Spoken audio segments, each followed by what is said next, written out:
Hello there guys, it's me Unstable Voltage. Welcome back to episode 2 of Humankind. In this series I'm taking my first delve into Humankind and basically playing through the tutorial and learning how the game works. I got off to a little bit of a slow start in the first video, and that's in no small part to the fact that I've played games like Civilization quite a lot and I really need to get some of those concepts out of my head. So what did we learn in the first video, in the opening turns of Humankind? Well, first of all, we don't start with a settler or a unit that's specifically there to place a city. In fact, we actually start just with an army that is essentially a nomadic tribe, and what we have to do in those early turns is explore the map, start uncovering regions and start finding little anomalies and things around the map that we can use to gain food, to gain research, and those things will allow us to build our army and also, more importantly, to gain influence. Once we've gained some influence, we then have the ability to build some outposts, and outposts claim territory. Now, unlike a settler in Civilization, which would just claim the tile and a few tiles around it, the map in Humankind is split up into these different regions, and when you put an outpost in a region, it claims the entire region. That shouldn't come as too much of a surprise because it was the same in Endless Legend, and it's also in the games like Age of Wonders, so that's not a completely alien concept to me. This army can't move anymore on this turn, so I will end the turn there. Now, we've almost got our fourth tribe in this hunting party. Now, once we are maxed out, we can split this up into smaller armies and use them to try and grow in size. We don't have to move around as a single army, but we'll try and get up to max first if we can. Let's move the army over here and grab this curiosity. So this gives us +3 research and +5, I always forget the word, influence. Okay. Now the reason that I came down here is because there was an animal that we could hunt. So I want to go and try and find that. Not entirely sure where it's gone. Looks like it's moved quite far away. We've got something else. Oh, there's the animal right there. Now, killing the animals does give us some food, so maybe we will want to take one of our units out. I'm not entirely certain on that. I think we'll only need 2 units to take that out, to be honest. We don't have any more movement on this turn. There is an event that we can do here. This is the Fungal Hoarder. The shift to fixed abodes hadn't been easy for the tribesmen and women who'd settled in the outpost, but they'd persevered, and now thought of the land as home. When they discovered that one of their number had been hoarding mushrooms that he'd found in a nearby cavern for himself, it was a great blow to the spirit of the tribe. Now they want to banish him for his greed, but that would mean being deprived of the location of the mushroom field. What is your reckoning? So we can banish him. We might lose some fungi, but we'll make an example of him and post lookout so that this does not happen again. So that gives us a 25% discount on city defense research cost. Protect. The tribesman made a mistake, but he'll learn, and the extra food will be welcome. So this will give us bountiful in our main outpost, which will give us +5 food for 10 turns. Or we can retain.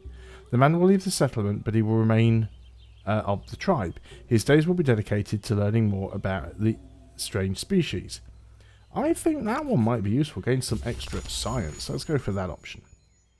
So now we can end the turn. I'm not too sure where that animal is going to go.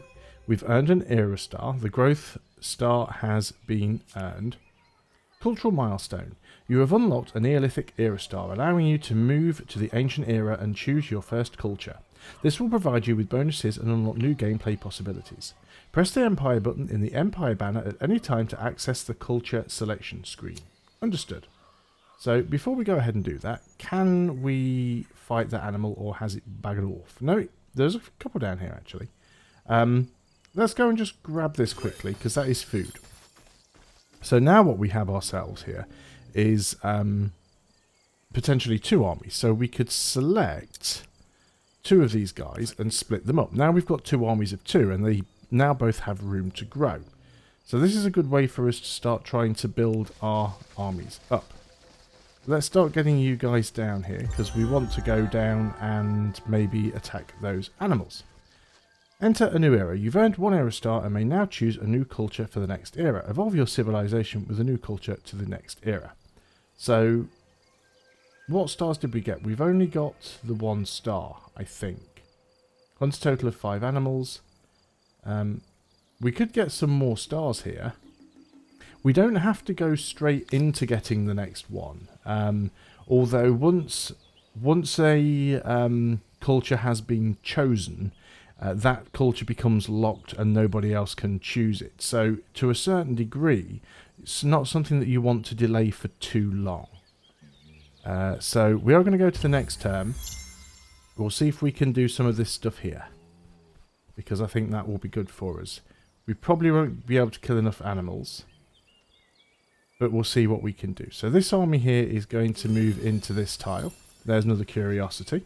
So that gives us 10 food. So we've almost got another unit there. And this unit is going to move over here, and we should be able to win this one quite easily. So we'll do the manual battle. We already have the high ground with both of these units, so let's stay there and end the deployment. Now it has moved around here, which is fair, I suppose. So you're going to move over here.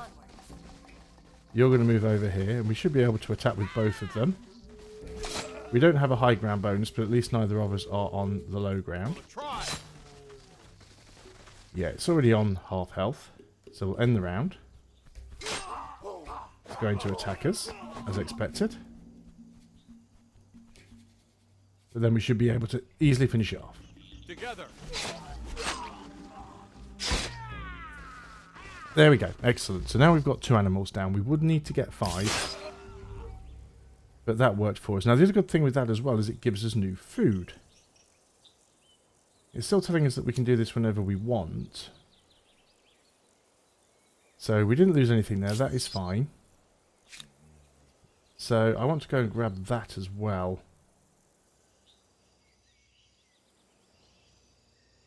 So let's potentially start moving. Oh, you've used all of your movement. Got some horses down here. Got some other food and animals. I think we can go and attack you. Can we do it this turn?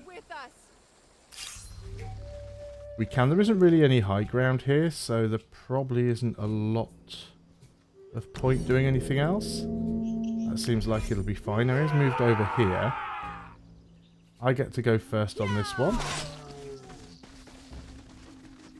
Did lose a little bit of health, but I think that's fine. Get them. Yep. End the round.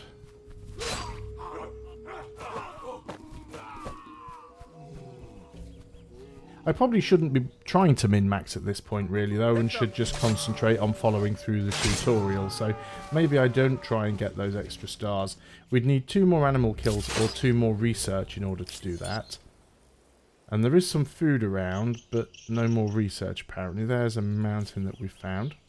So okay, let's go into this and look at the culture selection.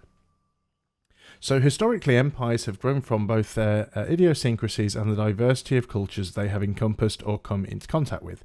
In Humankind, you get to combine cultures to create your own empire with more than 1 million possible combinations.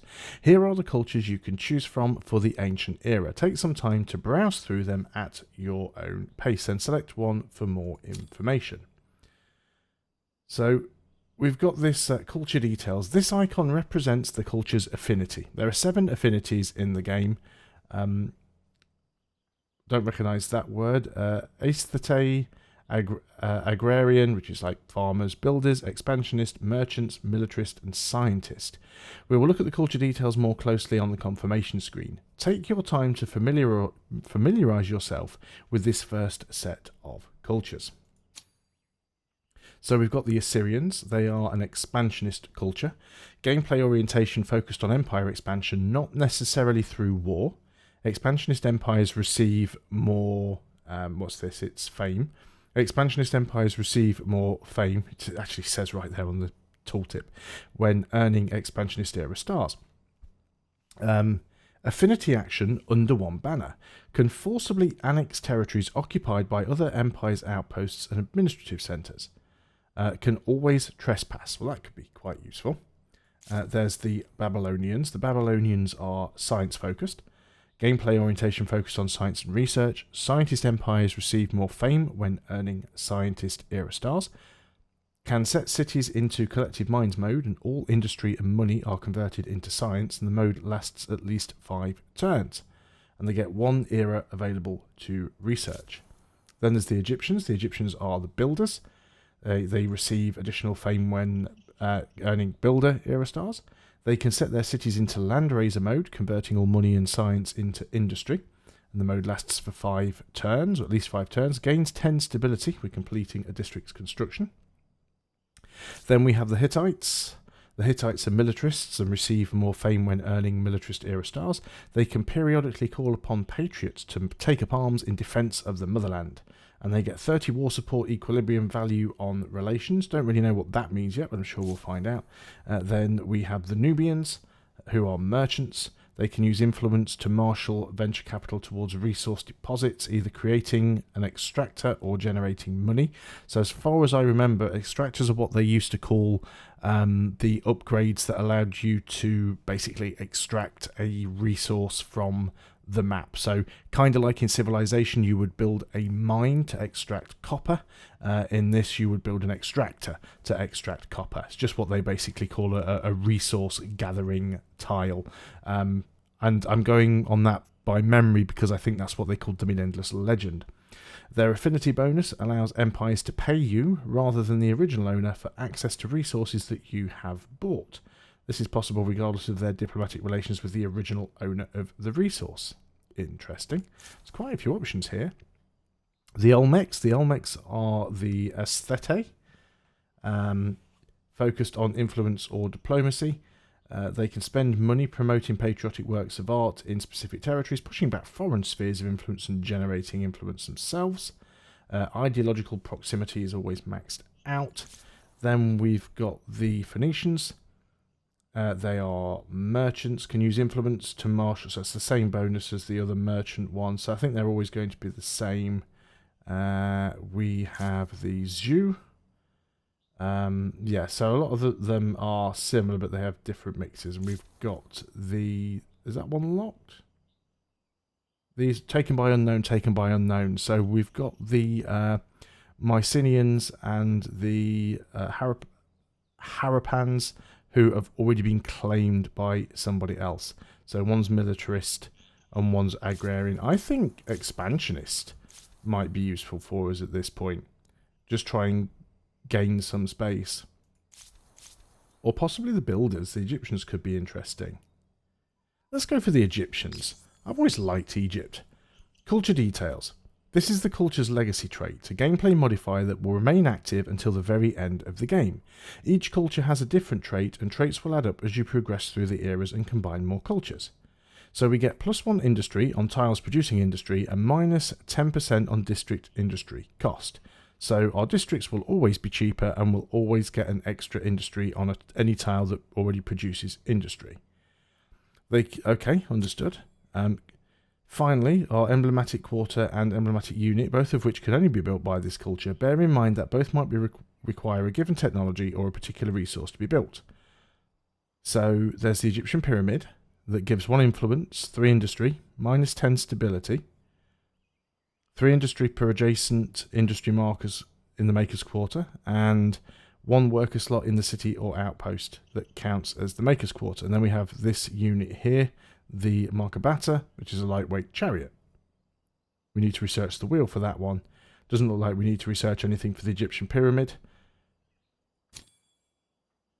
Take some time to hover over the different elements and familiarise yourself with the above notions. The amount of information might look staggering at first, but after a few games you will understand all of it. In your early playthroughs, we suggest you play the cultures that feel right and appealing to you and don't overthink culture selection. Once the choice is made, okay, so we're just going to go and confirm that one then. We don't have to put too much thought. The challenges of a young civilization. It's hard keeping up with the neighbors when they have the wheel and you don't. Humankind learns quickly that everyone contributes.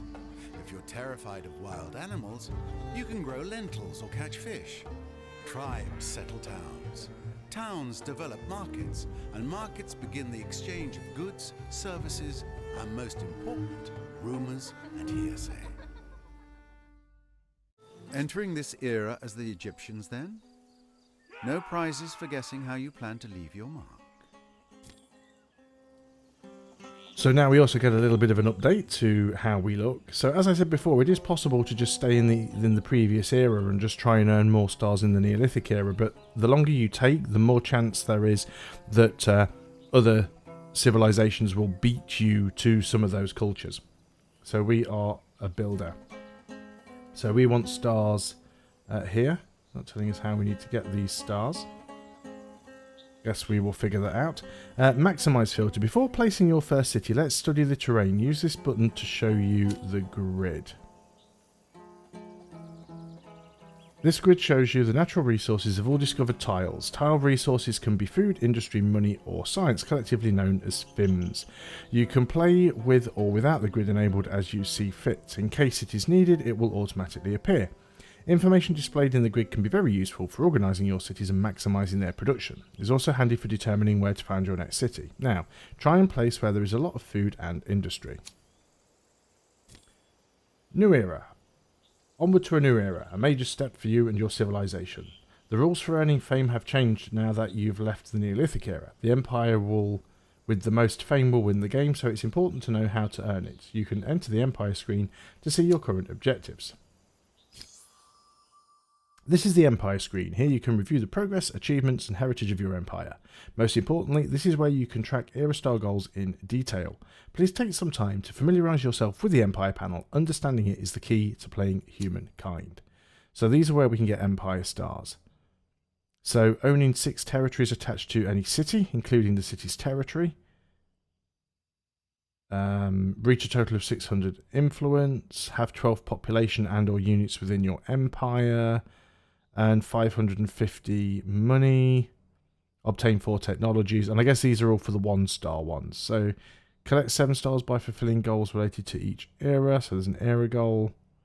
There's some deeds as well. So these are some interesting things like building a wonder, get access to every strategic resource, build a railway line. Okay, so they're like in-game achievements. And we can see the different eras here. So there's Neolithic, there's Ancient, there's Classical. It won't let me see what the other ones are. So that's fine, let's get out of there.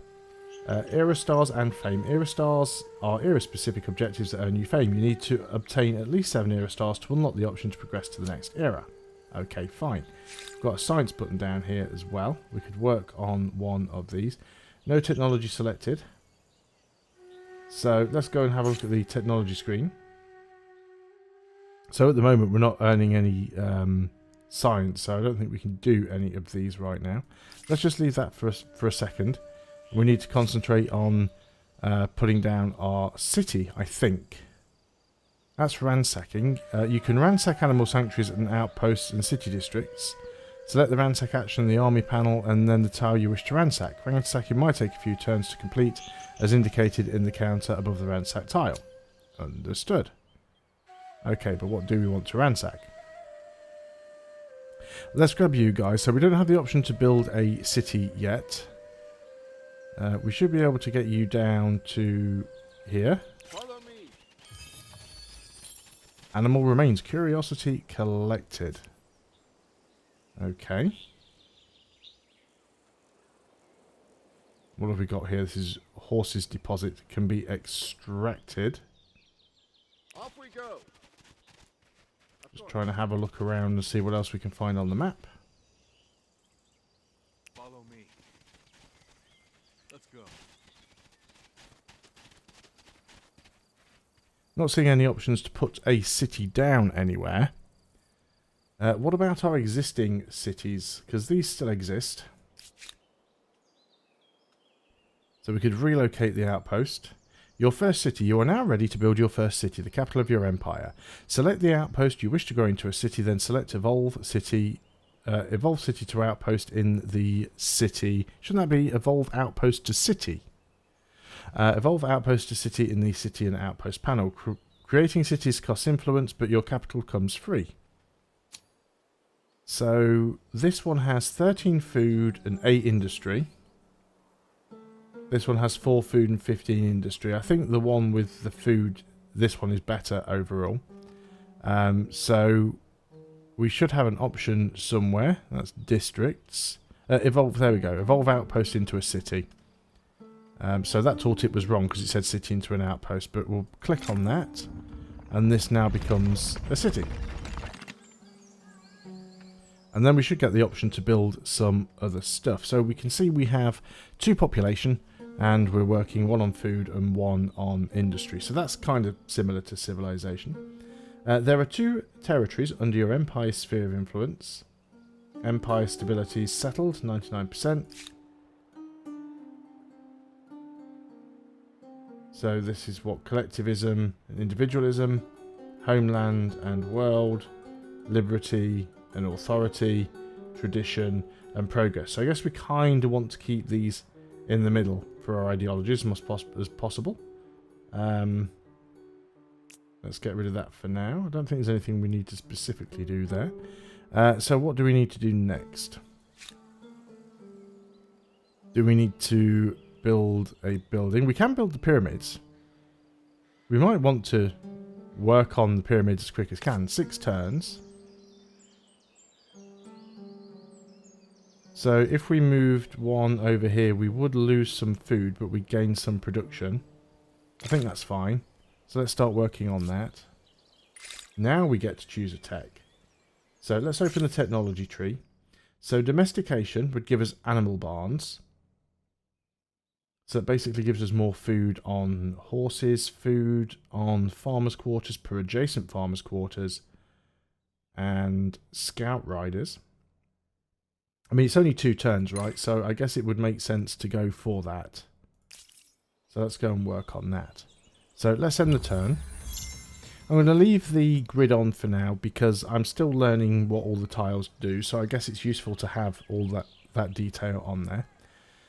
Opens the list of adjacent outposts to attach to this city. Well, that is adjacent, isn't it? So can we attach it? It gives you the ability to attach one of your outposts to its territory in an adjacent city. But the city will receive a stability penalty. Why would I want to do it then? What is the upside of doing it? What is the upside of attaching them together?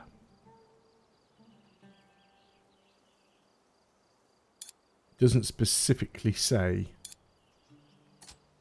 Okay, well, not to worry too much about that for now. That's an unknown resource. We probably want to start heading some of these units back home. But we'll do it via a bit of exploration. Because we do want to try and find stuff. Now, we don't want to be too far away with our units because we might get attacked. We always want to be able to protect our home. And we can go and have a look in the other direction as well because we haven't really been up that way. You're out of movement, so let's end the turn. The nomadic tribe reached the ancient era with the Hittites. That's not us. Domestication research is done. World deed locked. Wonderful Ha Long Bay has been locked by another empire. Right, so the deeds can only be done by 1 empire at a time. That is useful to know. So now we've got animal barns and the scout riders. So 2 idle armies. Our science is complete, so now we need to pick something else. So everything else is now slowed down. Calendar gives us artisan quarter, which is more money. And also granary, which is more food. Carpentry allows us to clear forests. Gives us extra industry on forests and woodland. And gives us archers. And then city defence allows us to build garrisons. Which gives us district fortifications, stability, and combat strength for units adjacent to the district. Also gives us palisades, which is more fortification. And it gives us warriors. I think ideally we'd want to get archers and we'd like to get warriors, to be honest. Let's go for carpentry for now. I think that is reasonable. We could definitely do with some more tech. We've got idle armies. Let's start trying to bring these guys closer to home. Now, it is possible for us to actually build more outposts. Because we do have enough influence to do that. Off we go. I mean, this could certainly be a nice territory to claim. A lot of science here. If we wanted to do this. Wow, that would require 70 influence. That's a lot of influence. Why did it almost look like I could... Right, so I could put one here. Interesting that there are different costings.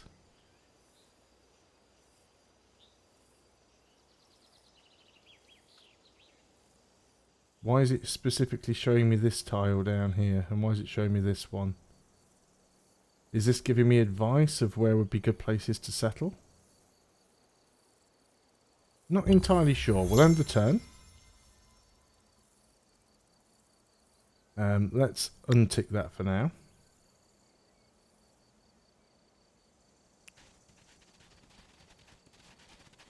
Maybe that would be a good tile to claim. We'll have a look. I still think I want to keep moving home with this army.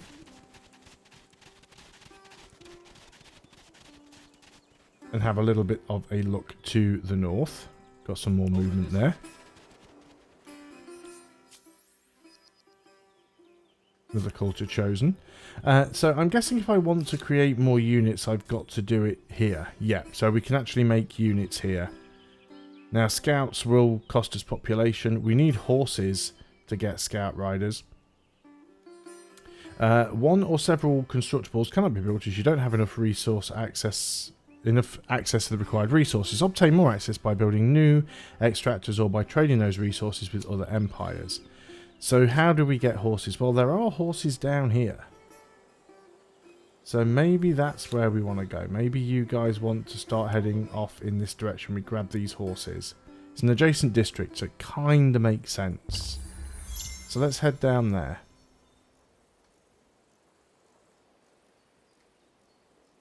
So we can apparently control 2 cities.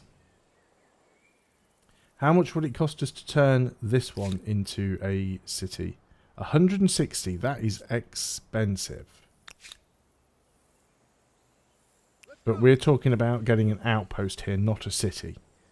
So that should be fine. So I'm going to go and send this guy off to the north, because we haven't really been up in this direction. We might be at the end of the map, though.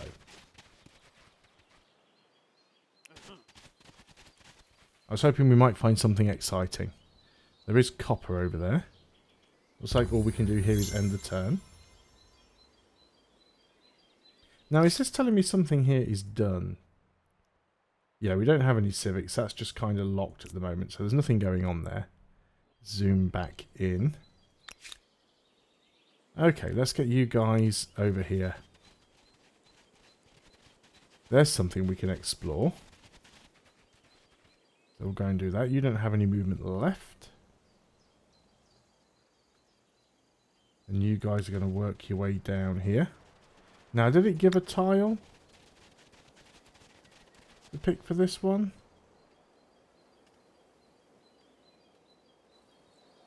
I guess that one, 18 food. Although that wouldn't allow us to get the horses. I think we'd have to be next to the horses to get that.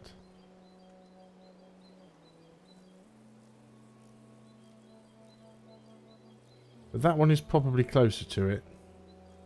Both cost the same. This one would give us slightly more food. Let's go for this one. We'll queue that up. It is not just a bunch of buildings. It is warmth, protection, and, praise the gods, a bit of privacy. So, we've gained a population. So what that should allow us to do now is we can choose where that population goes. We can have it working on money.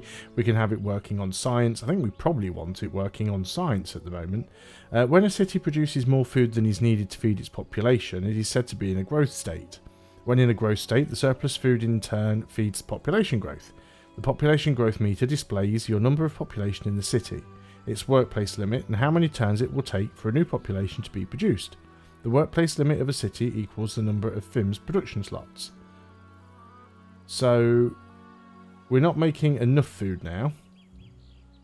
So really, somebody else wants to be on food so we can break even. We could put somebody on science, but we're still losing food. So yeah, I think we need to have you there. So +1 in 996 turns. Yeah, we'll lose a population in 1 turn if we don't put somebody working on food. So we are still working on Are we still working on the pyramids? Are we still building? No construction in progress. Looks like the pyramids are done, are they? Pyramids are done. So we could try and get some... Well, that would give us 5 food for 500 production. Farmer's quarter. So clearly what we need to do now is to try and increase our food. Let's just put them on tiles that are food only. We don't want to put them on tiles that have got other stuff on because we'll lose the other stuff. So that's something that, as far as I can tell, is very similar to Endless Legend, which is if you have a tile that has food and production on it and you put a building on it that increases the food production, you will lose the industry that's on it. If you put on a building that will increase the industry production, you will lose the food output that's on it, which is in contrast to Civilization, where you can boost one output without losing the others. So that seems straightforward. What have we got going on here? Order your units to complete its movement, which is probably this guy down here. Might take him one more turn to get there. We've got an idle army. Yes, you were going to go and check that out. And we have some volunteers. Basically, it's giving us an extra army. And this guy is a warrior. Nice. So we've got a bit of a beefier army there. Maybe need to go and see if we can find somebody to harass. I think we're fairly safe up in this corner, so it might be worthwhile just trying to bring the army back down. Yeah, I do feel like we're up in a corner of a map here, so that's fine. But before I end the turn, I'm going to end the video. We've done a little bit of exploration. We've started up our first city. We have built our first wonder. We have built our first district. We've done a bit of research. We've gone up into a new era. So we've done quite a bit in this video. So thanks a lot for watching. I hope you are still enjoying Humankind. I'm having a lot of fun with it so far. And I think once I actually understand all the mechanics, I will be having even more fun with it. So thanks a lot for watching. I will see you next time, and until then, goodbye for now.